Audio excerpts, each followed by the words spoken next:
et bienvenue, je suis ravie de vous retrouver aujourd'hui pour une vidéo en solo. Aujourd'hui j'ai envie de vous parler de l'ego. Alors l'ego, qu'est-ce que c'est? Vaste sujet. Parce que tout dépend depuis quel point de vue on le voit. Alors si on commence avec la psychologie par exemple, ça y est, elle commence à ronfler. Si on le voit du point de vue de la psychologie, donc il y a le moi, il y a le soi. Et le moi, c'est ce qu'on appelle aussi le petit je. Celui qui dit moi, je, moi, je, moi, je. Et donc, c'est le personnage auquel on s'identifie. Donc, comme je dis toujours ici, vous avez le personnage de Cassandre qui rentre en connexion avec vous de par les vidéos. Mais en soi, c'est pas ce que je suis. Et c'est pas ce que vous êtes non plus avec votre carte d'identité. Ça y est, j'ai chaque compte à faire carnage avec la caméra. Donc, l'ego, en fait, c'est l'identification à un quelqu'un ou à un personnage dans l'histoire de l'humanité, on va dire. Donc par exemple ici avec le fait, comme pendant tant d'années, de me croire uniquement Cassandre, c'est de l'identification à un ego. L'ego en tant que soi, c'est un personnage. Et à l'intérieur de soi, de ça là, ce qui est manifesté ici, il y a plein de petits personnages. Vous voyez un petit peu les bonhommes sur les cahiers qu'on avait quand on était petit, alors pour ceux qui sont des années 80-90, les monsieur et madame Courage, monsieur Grincheux et tout ça, et ben c'est un peu la même chose, à l'intérieur de chacun, toujours dans l'illusion de la grande matrice, à l'intérieur de chacun, mais il y a les personnages. Il y a Madame Je sais tout, il y a Madame Râleuse, il y a Monsieur Courage, Madame ou Monsieur, vous mettez en fonction de comment ça résonne pour vous. On va commencer avec les choses non binaires, on va rester dans le sujet. Donc ça dépend comment vous voyez les choses. Donc il y a l'espace qui est contrôlant, l'espace du courage, l'espace de la tristesse, l'espace du don de soi. Il y a tous ces petits personnages qui vivent à l'intérieur de nous. Et encore une fois, ça c'est imagé parce que si je ferme les yeux et que je cherche à l'intérieur, il n'y a pas de bonhomme. Il n'y a même personne dans le cerveau. Donc il n'y a même personne dedans. Donc ça c'est pas le fait de s'accrocher à ce qu'il y a à l'intérieur de soi en tant que tel. Ce sont des concepts. Et je suis bien obligée de parler de concepts pour expliquer, pour développer un sujet. Donc forcément ça se fait de manière mentale. Mais je vous invite à regarder à l'intérieur de vous, c'est ce que je propose généralement dans les séances d'accompagnement, c'est de regarder qui est-ce qui parle. Qui est-ce qui parle et où ça parle à l'intérieur de soi. Ça parle dans la tête. Ok, cherche-moi un petit bonhomme. Et là, le cerveau bug, non, pourquoi me demander de chercher un bonhomme? Il n'y a personne. Et du coup, s'il n'y a personne, pourquoi il y a la croyance qu'il y a quelqu'un qui parle dans la tête et on dit, ah oui, mais mon mental, ah oui, mais ceci. Il y a vraiment tout ce processus, on va dire, de désidentification qui est important. Et je vais vous proposer ce avec quoi j'ai cheminé. L'idée m'est venue comme ça, j'en ai déjà parlé de mon Jean-Michel à peu près. En fait, il y a un moment donné, quand j'ai compris que les pensées qui arrivaient dans ma tête, ce n'étaient pas les miennes pas en tant que Cassandre, mais en tant que soi intérieur, c'est que ça venait tout seul. Là, par exemple, si je me branche à ma tête, je vais me regarder dans mon téléphone, voir que j'ai mes lunettes, voir que je fais des gestes avec mes mains. Et ça, c'est pareil. Les gestes que je fais avec mes mains, ça se fait tout seul. Il n'y a pas un petit bonhomme là qui dit « Alors attends, hop, avec la canne à pêche, on va prendre sa main, elle va faire ça à ce moment-là. » Ça se fait tout seul. Et en fait, tout se fait tout seul. Et on croit que c'est nous, depuis l'espace du petit jeu, qui fait. Comme j'ai expliqué dans les dernières vidéos, le libre arbitre n'existe pas. On a l'illusion du libre arbitre parce qu'on croit qu'on fait des choix, mais on ne fait pas des choix. Les choix se font d'eux-mêmes de par des conditionnements qu'on a à l'intérieur de notre psyché, donc toujours de l'ego. Et en fait, à un moment donné, quand l'illusion du choix arrive, on se dit « Ah ça y est, j'ai décidé ». Mais il n'y a personne qui a décidé, ça se fait tout seul. Ça se fait tout seul parce que à l'intérieur, toujours dans l'image, c'est comme s'il y avait le petit bonhomme bibliothécaire, en collaboration avec Monsieur Mental, qui fait « Alors attends, elle dans tous ses tiroirs, par rapport à telle situation, je regarde, hop, on va sortir ça. » parce que ça, pour X et machin, il faut pas que... Blablabla. Toute une stratégie d'évitement, stratégie égotique, stratégie d'adaptation. Par exemple, pour les personnes qui ont tendance à être gentilles et qui se croient vraiment gentilles, alors que c'est... comment dire, c'est quémander de l'amour, quémander de l'attention, quémander de la reconnaissance. Je viendrai après, peut-être que j'enchaînerai la vidéo là-dessus, parce que c'est un sujet que je voulais aborder. Mais je suis désolée, le chat qui fait carnage, mais je continue la vidéo. Et donc, l'ego, c'est le fait de s'identifier à un quelqu'un, donc au fait d'être quelqu'un. Donc si je prends ma carte d'identité, c'est écrit Gaston Zahiri, 1m58, né là, blablabla. Bla, bla, bla. Mais ça, comme je l'ai déjà dit dans les vidéos précédentes, c'est parce que je suis profondément. Puisque quand ça va mourir, bah, j'existerai toujours. D'accord? Donc en fait, tout ça là, c'est un costume. C'est un costume dans le monde manifesté dans lequel on vit pour...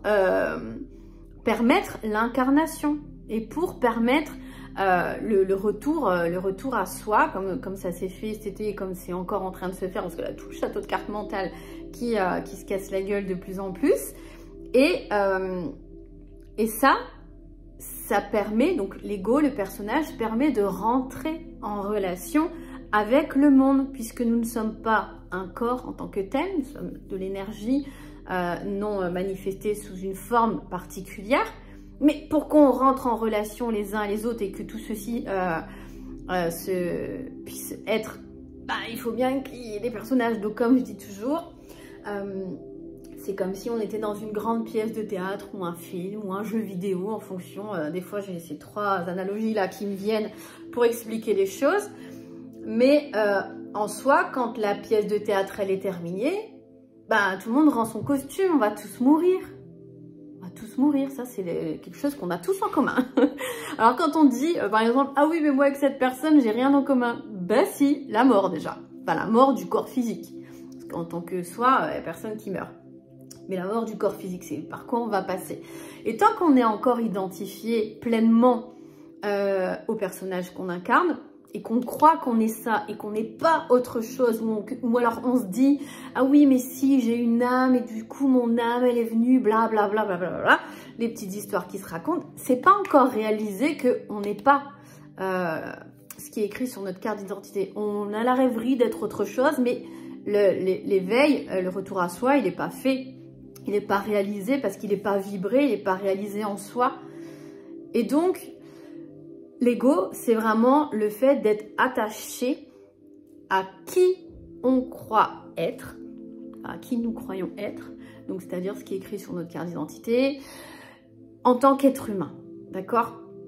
Et dans ce principe-là, il y a tous des mécanismes qui se déroulent, qui font partie toujours de l'ego. Donc en fait, l'ego en soi, il n'existe pas, puisque nous-mêmes, en tant qu'être humain, on n'a pas de réalité existante dans l'éternité, j'ai envie de dire. En fait, on vient incarner un personnage avec un costume, avec un corps, avec une histoire karmique, transgénérationnelle, tout ce que vous voulez. Et encore, tout ça, pour moi, c'est que relié à l'ego. Et j'y reviendrai aussi plus tard. Mais sans ce personnage-là, on ne peut pas venir vivre l'incarnation. D'accord? Et l'univers, Dieu, la source, en fonction de comment vous l'appelez, encore, ce sont que des mots, hein, parce qu'en soi, ça se trouve à l'intérieur de nous, de ce que nous sommes en tout cas. Et ben, tout ça, c'est un grand principe d'évolution d'amour. L'évolution, elle se fait toujours vers l'avant, sinon ça s'appelle une régression, d'accord? Donc comme l'évolution se fait continuellement vers l'avant et vers l'infini, parce que ça ne va pas s'arrêter à une date, il n'y a pas quelque chose qui est défini, ça prendra toujours d'autres réalités, d'autres formes, d'autres formes et d'autres dimensions, voilà le mot que je cherchais. Mais ce processus-là, il est toujours à l'œuvre, d'accord? Il n'y a pas plus Dieu ou la source en Cassandre qu'à l'intérieur de mon chat, qu'à l'intérieur du mur, qu'à l'intérieur du chouchou. C'est partout, d'accord? Mais en fonction des dimensions dans lesquelles on va le vivre, les animaux, ils n'ont pas conscience parce qu'ils ne se posent même pas la question en fait, il n'y a pas de mental chez eux. Eux, ils vivent la dimension de l'animal, donc de l'émotionnel et du fait d'être un animal. Mais nous, en tant qu'être humain incarné dans le processus de l'incarnation, on vient vivre le fait d'avoir la dualité, d'avoir le mental qui cogite, le Jean-Michel à peu près comme je l'appelle à chaque fois. Et en fait, il y a l'ego mental, donc celui qui parle, mais il y a aussi l'ego en tant que personnage, puisque tant qu'on est identifié à ce qui se raconte dans notre tête, on se croit l'ego. D'accord? Donc, des fois, j'ai des personnes qui me disent « Ah non, mais moi, l'ego, c'est bon, j'en suis sortie, le mental, j'y suis plus. » Ok, bah alors dis-moi qui tu es. Ah bah, du coup, je m'appelle machin, je fais ceci, cela. Ok, est-ce que tu t'aimes? Non. Est-ce que tu arrives à te regarder dans un miroir? Non. Bah, je suis désolée, mais l'identification à l'ego, elle est toujours là. Il n'y a pas eu la réalisation de ce, j'allais dire de la personne, mais de ce qui est vraiment, en fait. Et même si on regarde dans le retour à soi, il y a, première étape, la désidentification à l'ego. Donc, comme je disais tout à l'heure, moi j'ai commencé avec le fait de l'appeler Jean-Michel, donc le fait que quand ça parlait à l'intérieur de ma tête, de savoir que c'était pas moi qui produisais ça, ça se faisait tout seul. D'accord? Donc à chaque fois je disais bon Jean-Mich, c'est bon, débranche. Et en fait ça m'a appris, et c'est comme ça que je l'ai fait chez moi pendant presque 2 ans, ça m'a appris à défusionner, à me décoller de tout ce qui se disait dans ma tête. Et je peux vous dire qu'il s'en passe des choses dans ma tête. Des fois, je dis non, mais c'est Spielberg. Ici, les films, je suis en train de... Voilà, je suis là, présente, en train de faire la vaisselle. Et puis d'un coup, ça part dans autre chose. Mais maintenant, j'arrive à ramener l'attention dans le ici et maintenant. Et ce que je suis, et ce que vous êtes, et ce que nous sommes fondamentalement, se vit uniquement au présent. Ça se vit pas au passé, et ça se vit pas au futur. Et les dernières années qui ont suivi, moi j'étais dans l'anticipation du futur. J'ai toujours vécu comme ça. Et oui, et plus tard et machin, machin. Donc c'est ça aussi qui me crée du stress, qui me crée de l'anxiété, qui me crée des burn-out. Il y avait toujours une non-acceptation de ce qui était à l'instant T. D'accord? Et ça c'est quelque chose, surtout chez nous, c'est quelque chose avec lequel on a grandi, c'est moins présent ça en Orient, ce système de pensée, mais en Occident, c'est très branché sur il faut faire. Et parce que tu fais plein de choses, tu es quelqu'un. Ce quelqu'un-là, c'est l'ego. Nous ne sommes pas quelqu'un, nous ne sommes pas une personne. Comme je dis à chaque fois, on est personne et on est tout. On est tout. Donc, le fait de s'identifier à quelque chose, de tout mettre dans un système binaire, de tout mettre aussi compartimenté, segmenté, mettre dans des cases. Toute l'illusion de la matière est créée comme ça. Mais c'est pas parce qu'elle est créée comme ça que c'est la vérité. Justement, l'éveil, c'est de réaliser que tout ce qui se passe là, c'est faux. Tout cela est une illusion. Et c'est pas parce que c'est une illusion qu'on doit dire « Oh, bah, si on s'en fout, si tout est faux, bah, je vais rester sur ma petite chaise et je vais attendre la mort. » Non, c'est pas ça non plus. Le but, c'est de venir jouer avec tout ça. Une fois que la conscience, elle est allumée, une fois qu'il y a eu révélation et réalisation de ce que nous sommes, intérieurement, hein, je parle pas que dans la tête, parce que ça doit être vibré, ça doit être ressenti au-delà d'être compris. La compréhension, c'est un premier palier, mais après, ça doit être ressenti, ça doit être vécu. Donc, c'est à chaque fois qu'il y a une réaction émotionnelle, c'est l'ego. C'est Jean-Mich qui est à l'œuvre derrière. Parce qu'il ne peut pas y avoir de réaction émotionnelle depuis l'espace du soi profond. Puisque dans cet espace-là, je ne fais que le répéter, je le répète encore, il n'y a que l'amour, la paix, la joie, la fraternité, l'unité. Donc, comment ça peut réagir? Et le but, c'est pas non plus d'atteindre cet état d'éveil à soi et de ce que nous sommes de manière permanente H24. D'un coup, une fois que c'est réalisé, on croit qu'on va vivre comme ça tout le temps. Ben non, l'éveil, c'est pas ça non plus. C'est justement, ok, maintenant que ça s'est vu et que ça s'est réalisé et que je l'ai ressenti à l'intérieur de chacune de mes cellules, eh bien, je le mets en place dans la matière. Et donc, je le mets en place dans la matière, bah, ça demande d'observer, d'être témoin de tout ce qui se présente et de pas se laisser emporter pleinement par ce qui est là. Et s'il y a le fait d'être emporté, d'avoir des réactions émotionnelles, bah, c'est pas grave, mais c'est de savoir revenir dans son centre et de se dire, ok, ça c'est pas ce que je suis, c'est le moi qui parle, c'est l'ego, c'est l'histoire de Cassandre, c'est l'histoire de qui vous voulez en fonction de ce qui est écrit derrière votre carte d'identité actuellement. Mais c'est pas ça. L'éveil, c'est pas un état permanent. Et pour atteindre cet état permanent, il faut de l'entraînement. Donc en fait, l'incarnation, on vient ici, on croit qu'on a nettoyé du karma, du transgénérationnel et j'en sais rien. Pour moi, ça tient plus tout ça. Tout ça, c'est effondré à l'intérieur de mon système, du système de croyance qu'il y avait à l'intérieur de Cassandre. Mais c'est de dire, ok, j'ai touché à ça, je sais ce que c'est, je sais ce que je suis. J'ai bien dit, je sais ce que je suis. J'ai pas dit, je sais qui je crois être, parce que je suis pas quelqu'un. Et c'est comment vivre ça au quotidien. Mais c'est pas comment vivre ça au quotidien. Encore une fois, là, je suis obligée de mettre des mots pour partager ça avec vous. Mais en soi, je me dis pas, alors aujourd'hui, comment je vais faire pour mettre ça dans la matière? Bah non, ça se fait, je laisse faire tout seul, puisqu'il n'y a que l'instant présent qui existe. Donc pourquoi dans l'instant présent, je vais me poser des questions de comment je vais faire après? Même si c'est une projection dans les 10 secondes qui vont arriver, ça reste du futur. Donc tant que je suis là-dedans, forcément, ça veut dire que je ne suis pas satisfaite de ce qui est là, ici, maintenant. D'accord? Et en fait, c'est plein de petits ajustements. Je pense que je ferai plein de vidéos aussi qui reviendront toujours dans le même sens, mais avec des subtilités, avec des approches différentes, parce que j'ai pas envie de faire une vidéo trop longue déjà. Et le but, c'est de partager un maximum et de voir dans différentes situations dans lesquelles ça arrive, parce qu'il y a tellement de subtilités.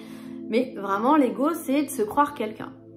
Et à commencer par croire qu'on est ce qui est écrit sur notre carte d'identité.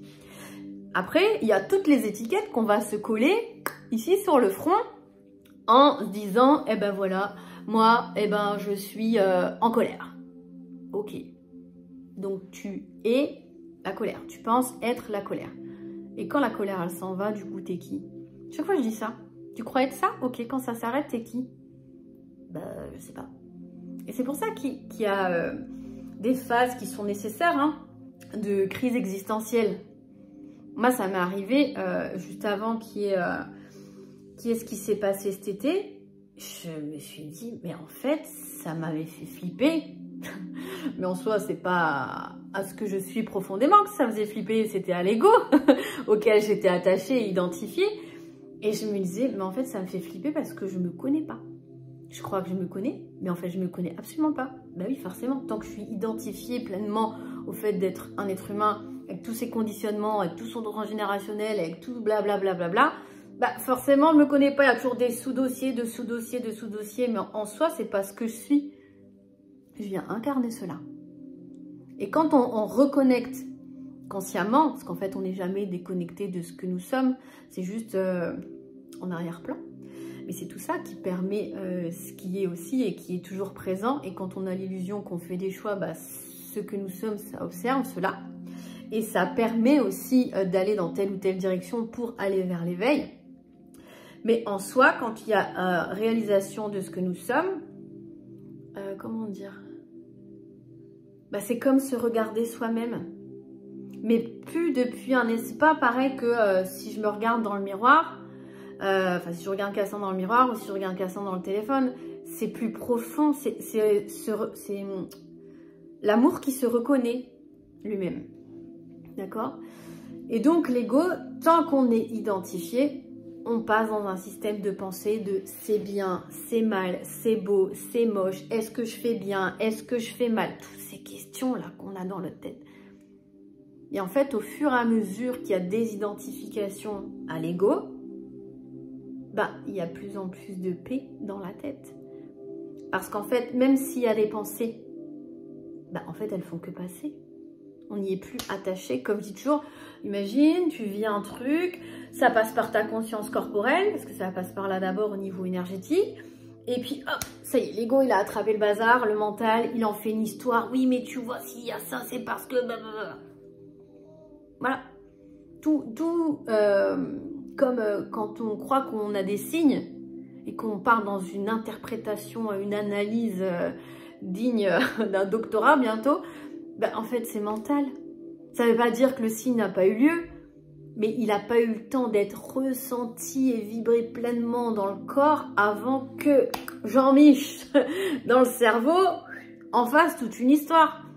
D'accord? Donc l'ego, c'est ça, c'est vraiment... parce que souvent, on me demande comment on fait... déjà, comment on fait? Comment on fait pour... Donc là, déjà, la question, elle part pas depuis l'espace du soi, elle part depuis l'espace mental, donc elle part depuis l'espace de l'ego. Mais au début, on va dire, pour avoir une compréhension... c'est normal, mais le but, c'est vraiment de ne pas s'attacher aux mots, de ne pas s'attacher à la forme et de méditer sur tout ce qui se passe autour de soi. Surtout, moi, je médite, des fois, je regarde mes animaux faire rien, d'accord? Mais ils sont là, ils sont avec le soleil comme ça sur le balcon, ils sont dans la contemplation, je les vois jouer.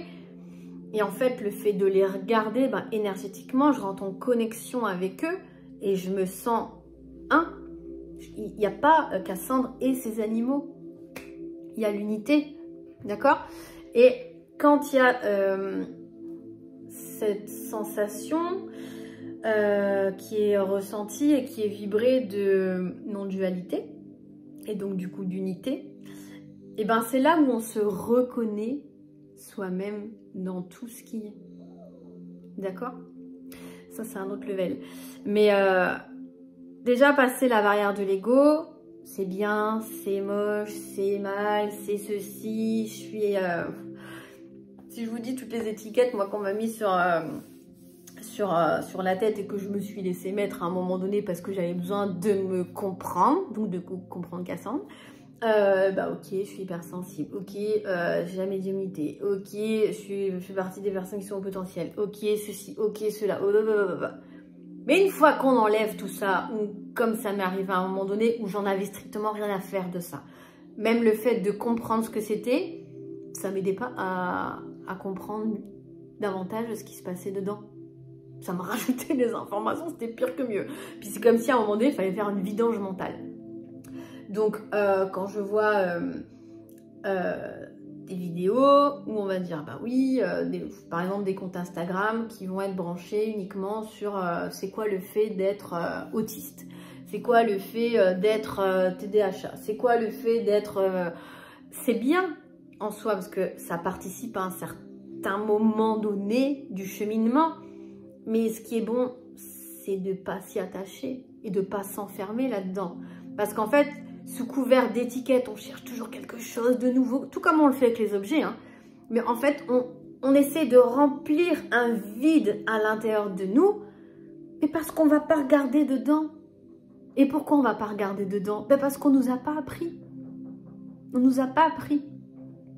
Franchement, quand je regarde mon parcours de vie, il n'y a personne qui m'a appris à regarder dedans. Et à chaque fois, j'entendais, là, ici... en clairaudience, Cassandre, regarde à l'intérieur de toi, toutes les réponses. Mais ça m'énervait. Ça m'énervait. Et quand on me disait, le temps est ton allié, ça m'énervait aussi. Mais ça énervait qui? Ça énervait Cassandre, donc ça énervait l'ego. Alors qu'avec le recul maintenant, je vois plus ça de la même manière. Bah oui, le temps est ton allié, Cassandre. Le temps, il n'existe pas. Il n'existe que dans notre réalité en tant que personnage incarné dans l'histoire sur la planète Terre. D'accord ? C'est un système qui est linéaire, le temps. Il y a le passé, il y a le présent, il y a le futur. Alors que ce que nous sommes, c'est en verticalité vers une évolution vibratoire. Donc le temps de la présence « je suis » universelle, bah, elle se vit au présent. Puisque le passé et le futur, c'est l'identification personnage et l'ego. Donc quand on croit être en retard, on n'est pas en retard. Quand on croit être en avance, on n'est pas en avance, le temps n'existe pas. D'accord? Et on est là toujours à regarder notre montre, à regarder quelle heure sur le téléphone, à mettre des calendriers partout, à mettre des rappels. Parce que comme je l'avais expliqué, il y a le temps horloge, comme on parle Edgar Tolle, j'arrive jamais à dire son nom. Et il y a le temps psychologique. Le temps horloge, ce que j'appelle le temps factuel, c'est celui dont on va avoir besoin pour caler des rendez-vous, pour... il y a ça aussi qui me vient, les anniversaires. Pour ceci, cela, donc ce qui est factuel et dont on a besoin pour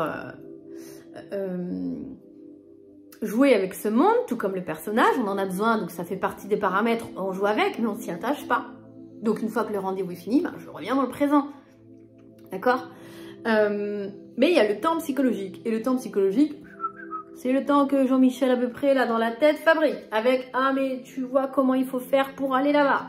Et ce qui s'est passé dans le passé, ça fait que là aujourd'hui je me sens mal. Et blablabli, et blablabla.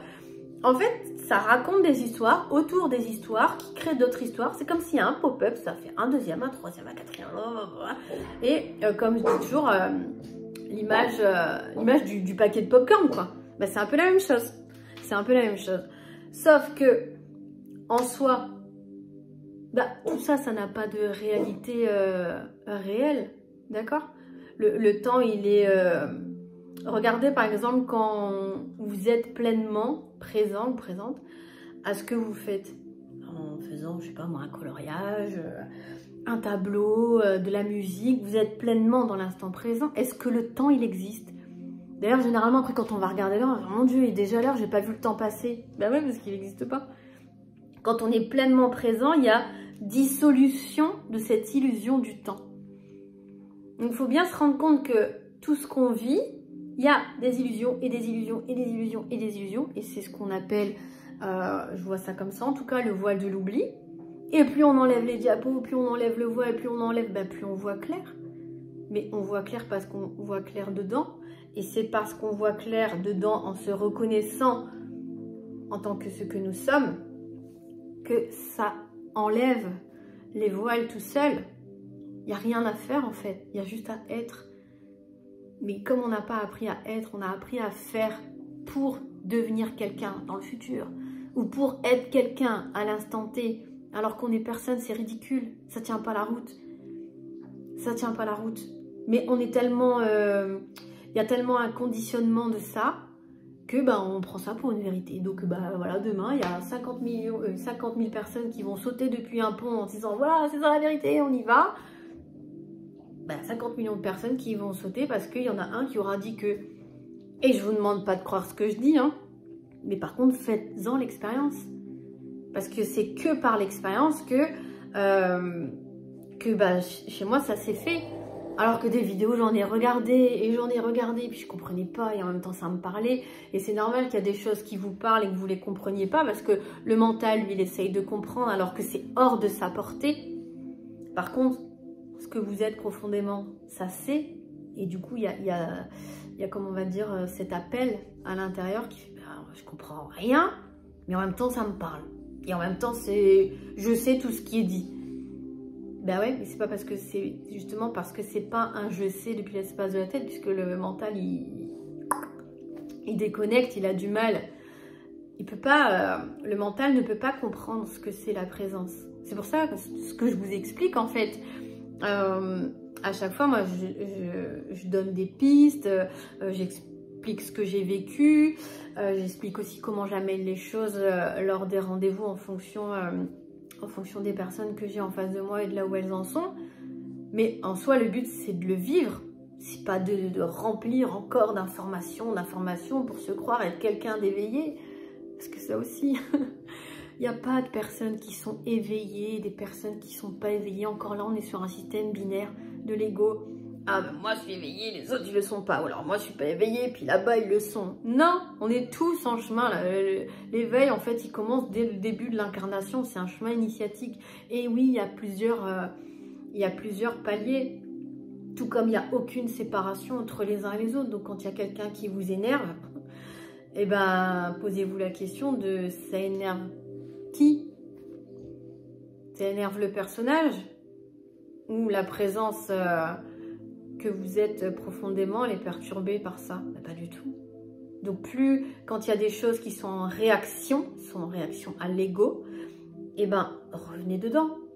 Revenez dans votre univers intérieur, dans ce que vous êtes profondément, et vous y trouverez la paix.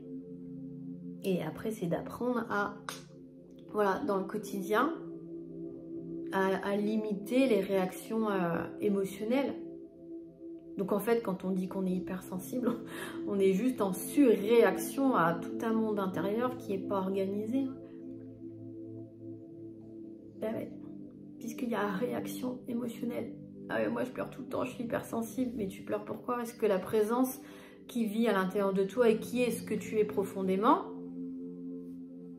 pleure? Bah non. Par contre, elle est là en tant qu'observateur, observatrice de ce qui est présent. Et on ne nous demande pas d'analyser nos émotions.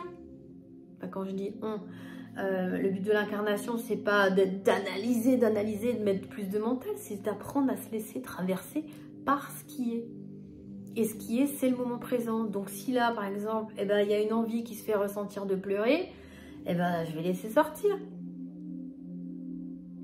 Et si ça veut pas parce que je sens voilà, qu'il y a une résistance, ben, je vais pas me dire « Ah, ça y est, je suis dans le contrôle, il y a une résistance, pourquoi, machin, oh là là, au secours !» Bah non, ok, il y a une résistance qui est là. Et je vais pas faire en sorte que cette résistance, elle arrête d'être là non plus. Parce que là aussi, c'est croire qu'on a pouvoir et se dire que bah, on n'est pas dans l'ego, on n'est pas dans le mental parce qu'on veut faire bien, mais c'est pleinement encore l'identification qui est à l'œuvre.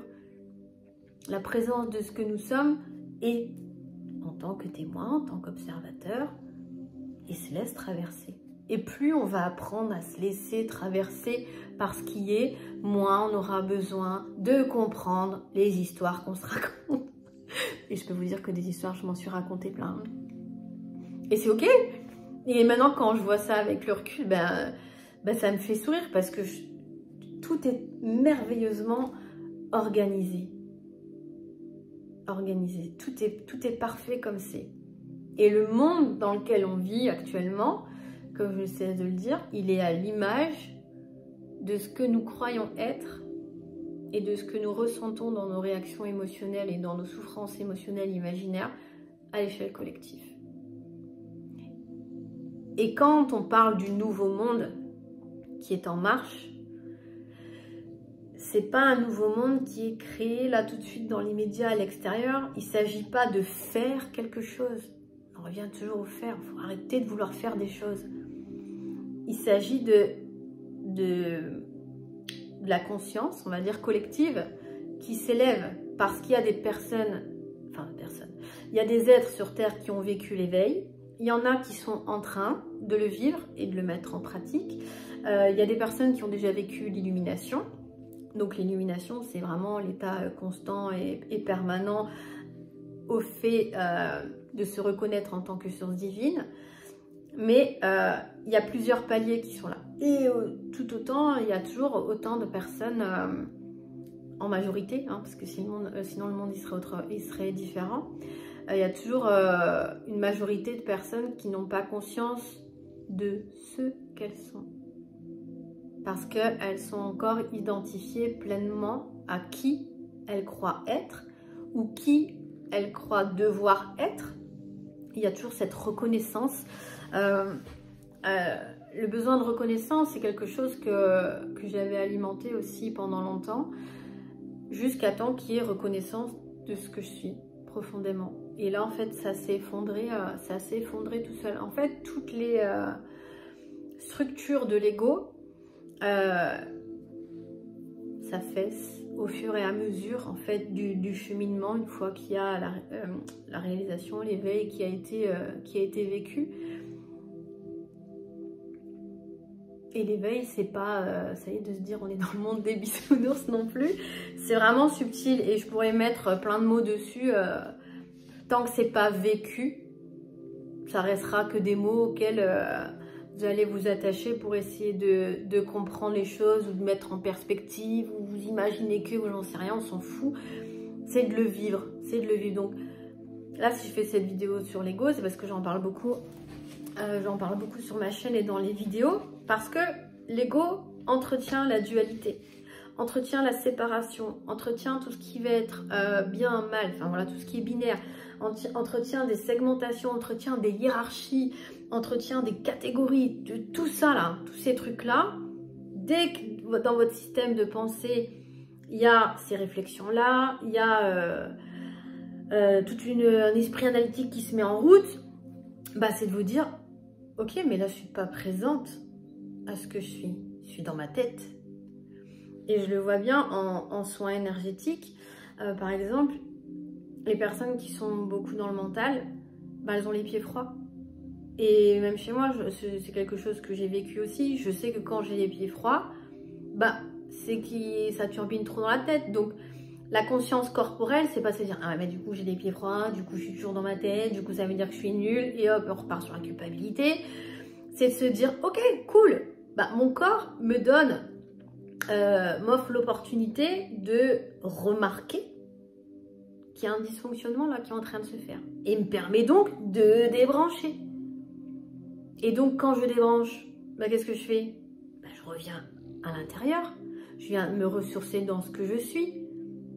Et depuis cet espace-là, après, je peux vous dire que les pieds se réchauffent tout seuls. Hein. Il n'y a pas besoin de se dire « Ah, je vais réchauffer mes pieds, donc je vais contrôler la situation. » Bon, bien sûr, si vous avez froid, mettez des chaussettes. Mais le truc, c'est qu'après, laissez faire, expérimentez et vous voyez. Et vous allez voir, après, vous allez voir les pieds qui se réchauffent tout seuls.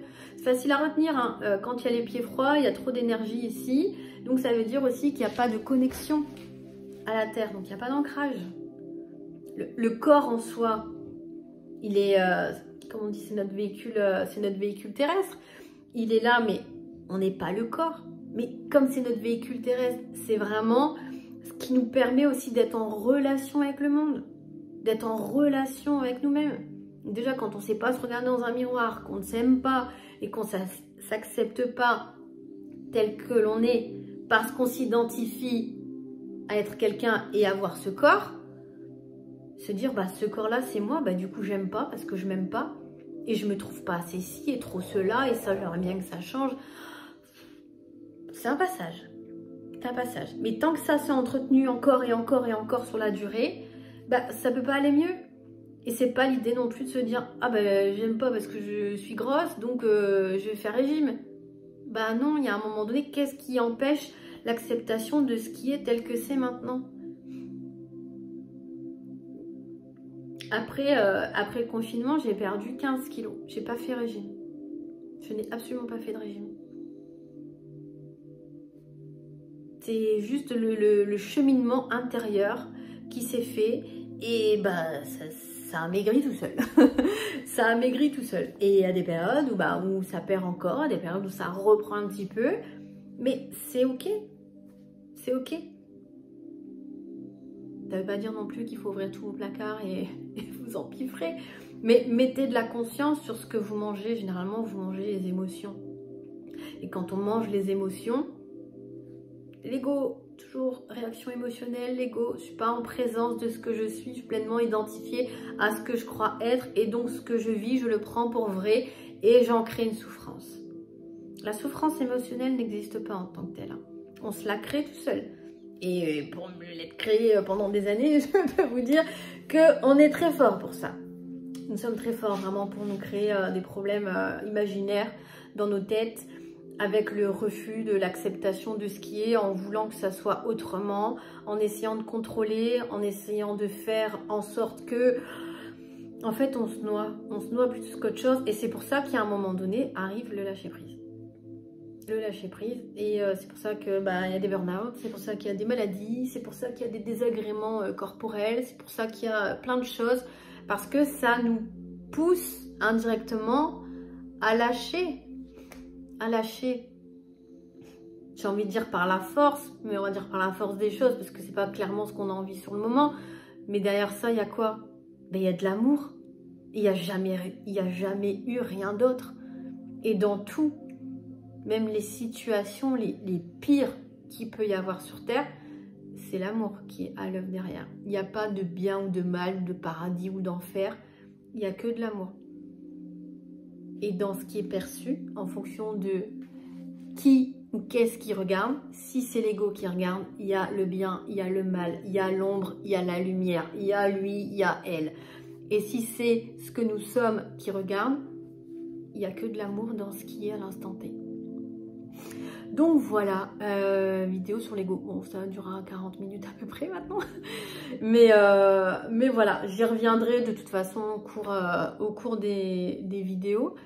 Mais voilà, en tant que tel, l'ego n'existe pas. puisqu'il n'y a pas de bonhomme à proprement dit à l'intérieur de nous-mêmes. Il y a des personnages qui sont fictifs, qui sont en réaction à, qui sont le résultat de conditionnement, qui font partie du programme avec lequel, on va dire, on s'incarne sur Terre pour revenir à ce que nous sommes. En tant que soi, si on va plus loin, eh ben, le personnage humain que l'on incarne n'existe pas non plus, tout comme les objets. Hein. Je vous invite à vous rapprocher de la physique quantique, mais ça n'a pas de réalité en tant que telle. C'est de l'énergie manifestée, donc ben, pour nous c'est la même chose. Et en soi, ben, on n'est pas qui on croit être. Donc voilà, pour aujourd'hui déjà, je vous dis à une prochaine et voilà, c'est tout. Allez, ciao ciao!